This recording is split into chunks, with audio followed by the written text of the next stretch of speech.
Hai, di video kali ini gue akan membahas tentang aturan perusahaan yang berlaku di perusahaan retail ya. Oke, bagi kalian yang pernah bekerja di perusahaan retail dan perusahaan F&B, pernah nggak sih kalian pernah dengar kata-kata ini? Perusahaan saat ini sedang dalam kondisi yang tidak baik, atau perusahaan saat ini sedang merugi, atau perusahaan yang saat ini kita sedang bekerja lagi ada di randa krisis. Oke teman-teman, sebetulnya perusahaan retail yang sejenis seperti ini, kebetulan saya pernah bekerja 7 tahun di perusahaan brand yang besar di Indonesia, ya saya sebutkan ya logonya aja ya, kalian mungkin sudah tahu kalau lihat-lihat video-video saya di sebelumnya. Jadi saat itu saya masih bekerja, perusahaan ya entah dari HRD-nya, dari perusahaannya sendiri bilang perusahaan atau branch manajernya sendiri sedang saat SOP di lapangan dan sedang koordinasi dengan para karyawannya, semuanya berkumpul di titik lapangan. Sampainya di sana, si branch manajernya bilang, perusahaan saat ini sedang tidak baik-baik saja atau perusahaan sedang merugi. Cabang kita sedang rugi. Cabang kita sedang berada di bawah di antara cabang-cabang seluruh Indonesia. Oke teman-teman, sebetulnya bukan itu. Apa sih yang disebut rugi dari perusahaan retail? Apalagi perusahaan retail yang sudah sebesar itu, yang logonya merah biru kuning. Kalian tahu yang diatur dalam SOP manajemen sebuah perusahaannya sudah pasti. Kalau kalian teman-teman yang menonton ini adalah mantan karyawan atau kalian pernah bekerja di sana, kalian tahulah bagaimana sistemnya bekerja. Jadi yang dirugikan siapa? Yang sedang merugi itu siapa? Jadi kalau disebut perusahaannya rugi, itu juga tidak tepat ya. Karena apapun yang misalkan ada barang hilang, NKL ya, nilai NKL disebutnya nilai barang hilang ya, suatu toko itu yang nanggung sekian persen dari karyawan dan bahkan supervisornya dapat potongan sekitar 10%. Misalkan karyawan menanggung sekitar 20 atau 30% dari NKL dan kepala tokonya agak lebih besar. Jadi dalam satu toko aja sudah ada 5 orang dan ditambah sama supervisornya yang menanggung NKL-nya hilang ini. Apalagi itu nggak cukup NKL aja. Jadi ada barang suatu produk atau yang di display seperti buah yang nggak laku itu bisa dijual kepada karyawannya.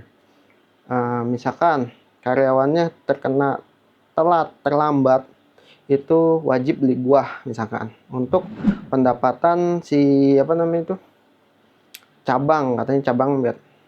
Jadi produk yang nggak laku seperti mau expired itu di diskon ke karyawan. Ada produk mainan seperti mainan-mainan yang tidak laku terjual di diskon, dijual lagi, dibuat bazar. Yang beli siapa? Yang beli karyawan. Dan ditambah setiap akhir tahun itu ada namanya voucher yang diterima karyawan dari potongan THR. Jadi THR ini perusahaan yang bekerja di bidang retail ini dipotong THR-nya 15% lah. Nominal sebut aja angkanya gaji udah 2 kali UMR, udah 2 kali gaji THR selama perusahaan karyawan yang sudah kerja lebih dari 4 tahun biasa menerima 2 kali gaji itu potongannya dijadiin voucher ya. Vouchernya itu sekitar 500.000 teman-teman. Jadi apa yang disebut kerugian dari si toko atau cabang perusahaan ini, cabang di sini yang saya sebutkan adalah di mana semua toko-toko yang ada di wilayah tertentu itu dipegang oleh cabang ini. Misalkan cabang ini berada di Bandung, maka wilayah Bandung dan sekitarnya itu yang pegang adalah gudang yang disebut cabang ini ya. Kalau toko retail ada yang seperti itu konsepnya. Beda lagi F&B dan toko retail yang lainnya. Ada yang pakai sistem yang HO-nya atau head office-nya itu ada di Jakarta dan semuanya tokonya yang tersebar di Indonesia itu ada di mana-mana. Jadi sistemnya tuh HO pusatnya setiap itu lapor ke HO gitu. Jadi semua berkantor di Jakarta. Yang tersebar itu hanya tokonya. Sedangkan kalau yang bisnis retail yang sudah berjalan lama yang saya sebutkan tadi, dia buka cabang baru, teman-teman. Makanya disinilah awal yang disebut kenapa disebut cabang merugi, karena ada ekspansi, adanya ekspansi antara cabang, buka cabang baru di provinsi baru itu yang harus ekspansi besar-besaran, itu yang disebut merugi. Karena cabang yang sudah untung, yang udah ngambil keuntungannya dipindahkan ke cabang yang baru ya teman-teman. Jadi di sini kalian sudah paham lah yang dimaksud kerugiannya seperti apa. Karena kerugian itu cuma sifatnya sementara, apalagi untuk perusahaan yang sudah besar namanya. Beda kecuali yang masih pakai sistem franchise ya. Keuntungannya itu sendiri ya karena jualan franchise biasanya. Jadi hati-hati buat teman-teman yang membeli franchise tapi belum pasti. Jadi ya video kali ini saya cuma bahas apa sih yang dimaksud informasi cabang itu merugi atau perusahaan sedang tidak baik-baik saja ya.